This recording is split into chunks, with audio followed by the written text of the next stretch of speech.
بعض اوقات مرد بیوی کے جائز حق پورے نہیں کرتا اور جو اخراجات ہیں وہ نہیں دیتا، تو اس سے خاندانوں کے درمیان بھی تفاوت پیدا ہوتا ہے اور زوجین کے درمیان بھی اختلاف جنم لیتا ہے۔ اگر شوہر مفلوک الحال ہے تو پھر بات اور ہے، اور اگر وہ صاحب استطاعت ہے، اللہ نے اس کو مالی آسودگیاں عطا کی ہیں، تو پھر وہ بخل کرتا ہے تو یہ بات سمجھ میں نہیں آتی۔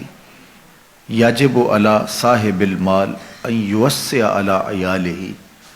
صاحب المال کے اوپر واجب ہے کہ وہ اپنے اہل و عیال پر وسعت کے ساتھ خرچ کرے،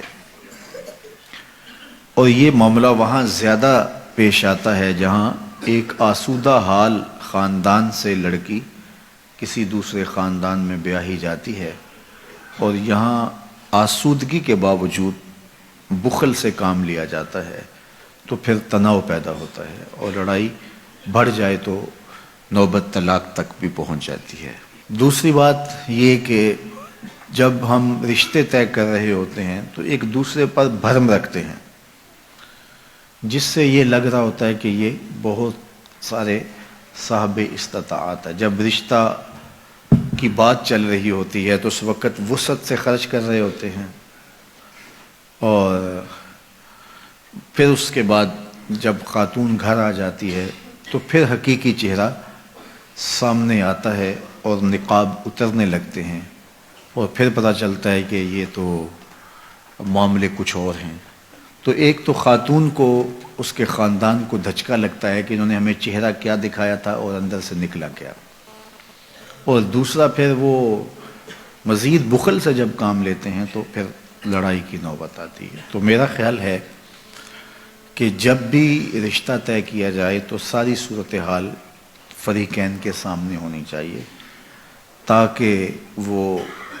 اپنی مرضی کے مطابق فیصلہ کرے۔ اور شریعت نے جو ہمیں کف برابری کا کہا ہے تو اس کی حکمت بھی یہی ہے۔ جب خاندان برابر کا ہوگا تو اس کا نباہ ہونا ممکن ہے۔ دونوں کے جب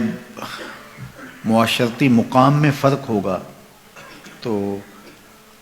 اگر بیوی فائق ہے تو وہ شوہر کو غلام بنانے کی کوشش میں لگ جائے گی اور اپنے ماں باپ کی دولت و ثروت کی بنیاد پر اس کو نیچا دکھانے کی کوشش کرے گی، اور مرد کی فطرت میں یہ ہے نہیں ہے تو لڑائی پیدا ہوگی۔ اور اگر عورت غریب خاندان سے ہے اور شوہر غیر معمولی امیر ہے تو پھر وہ اپنے سسرالیوں کے ساتھ رویہ اور انداز کا رکھے گا، اور بیوی کے ساتھ بھی اس کا رویہ اور طرح کا ہوگا کہ یہ میرے مرہون منت ہیں، تو پھر اس کا نتیجہ یہ ہوگا کہ بودھ بڑھتا چلا جائے گا اور خاندان ٹوٹ جائیں گے۔ اس لیے اپنے جیسے لوگ ہی تلاش کرنے چاہیے تاکہ یہ بودھ درمیان میں نہ ہو۔ اسی طرح جو ہے وہ خاتون انتہائی دیندار ہے اور جو لڑکا ہے وہ انتہائی دنیا دار ہے، یا اس کے برعکس کہ لڑکا انتہائی دیندار ہے اور خاتون انتہائی دنیا دار، تو پھر بھی نبھا نہیں ہوگا۔ خاتون کی آرزو ہوگی کہ میں نقاب میں رہوں، شرعی پردے میں رہوں، اور شوہر کہے گا کہ یہ بے پردہ ہو کے میرے دوستوں کے ساتھ ملاقات کرے، ہم کھانا کھانے جائیں اور ہم پارک میں ٹہلیں، اور عورت کا حیا، اس کی شرم مانے ہوگی، تو اس سے تناؤ پیدا ہوگا۔ اور اسی طرح اس کے برعکس کہ عورت اگر جو ہے وہ کھلے ڈلے ماحول سے آئی ہے تو مرد کبھی نہیں چاہے گا کہ میری عورت، میری بیوی جو ہے وہ بے پردہ رہے، اور اس کا تقاضا ہوگا کہ میرا شوہر میرے ساتھ چلے، ہم گھومنے بھی جائیں، ہم سیر بھی کریں اور بے پردہ بھی رہیں، اور